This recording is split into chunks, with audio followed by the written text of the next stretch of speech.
트렌치코트 속에 숨겨진 이야기들을 하나씩 풀어보도록 하겠습니다. 끔찍한 범죄 사건을 이야기할 때, 그리고 범죄자를 언급할 때 특정한 옷이 연관되는 경우가 있습니다.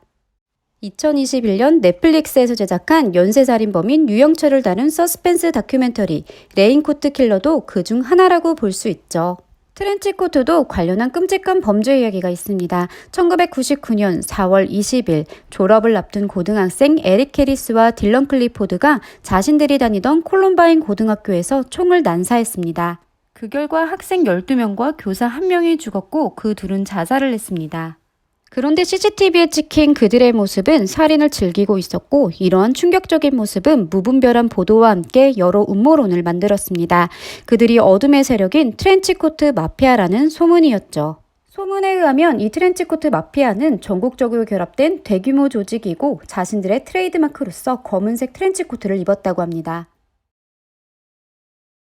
이러한 소문은 이후 거짓으로 드러났지만 당시 미국 학교들에서는 트렌치코트가 무기를 숨길 수 있는 두려움의 옷이라는 점에서 착용을 금지하기도 했습니다. 이 끔찍한 사건은 2002년 다큐멘터리 영화 볼링 포 콜럼바인에서 다루어졌고 책 콜럼바인으로 나오기도 했습니다. 그리고 살인을 저지른 두 학생 중 한 명의 엄마가 쓴 나는 가해자의 엄마입니다 라는 책도 있죠.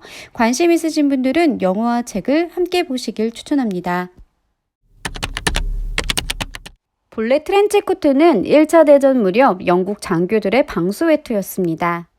당시 장교들은 일반 사병들과 달리 자신의 군복과 군용품들을 사비로 조달해야 했는데요. 이 때문에 버버리나 아쿠아스큐덤을 비롯한 당시 군복 판매점들의 트렌치코트 광고는 장교 계급을 대상으로 했습니다. 장교는 엘리트, 젠틀맨이라는 인식이 있었기 때문에 장교의 군복은 사회적 권력의 표상 그 자체였죠.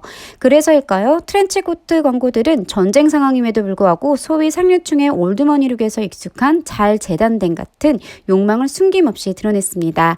대표적으로 버버리는 차별화 혹은 최고의 취향 같은 단어로 광고를 했었죠.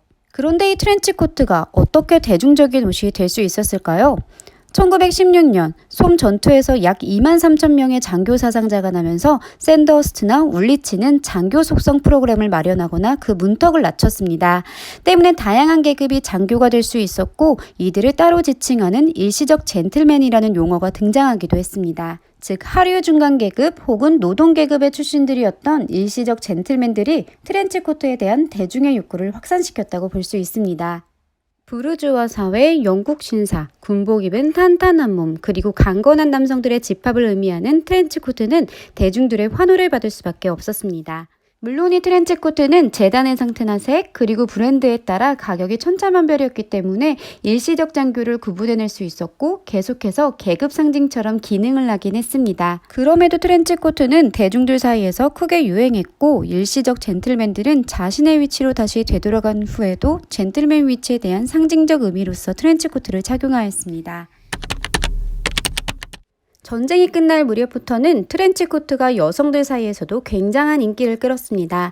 남성들의 옷이었던 트렌치코트가 어떻게 여성들에게 인기를 끌 수 있었던 것일까요? 1차 대전은 여성들에게 큰 변화를 가져왔습니다. 남성들이 전방으로 투입됨에 따라 집안의 천사로 남아있던 여성들이 노동을 하게 된 것이죠. 그녀들은 버스 운전수, 집배원은 물론이고 군수 물품 운반자, 간호사 및 군인 활동을 통해 전쟁에 직접적으로 연루되었습니다. 이때 트렌치코트, 즉 군인 제복은 여성들이 입단하기에 꽤 매력적인 요소였습니다. 때문에 1차 대전 당시 여성을 모집하는 포스터에서 트렌치코트는 가장 많이 등장했습니다. 그리고 1940년대가 되면서 트렌치코트가 신여성 혹은 일하는 여성의 아이콘으로 신문기사나 광고에 등장했습니다. 트렌치코트가 진정한 젠더적 평등을 의미하지는 않지만 그 당시 여성들의 트렌치코트 소비는 전쟁에 대한 참여를 가시화함으로써 남성성에 대한 여성들의 욕망이 내포되어 있다고 볼 수 있습니다. 지금까지 트렌치코트에 숨겨져 있는 이야기들을 살펴보았습니다. 앞으로도 패션으로 있는 미술에서는 패션의 관점으로 재미있는 이야기와 전시를 소개할 예정입니다. 많은 관심과 응원 부탁드립니다.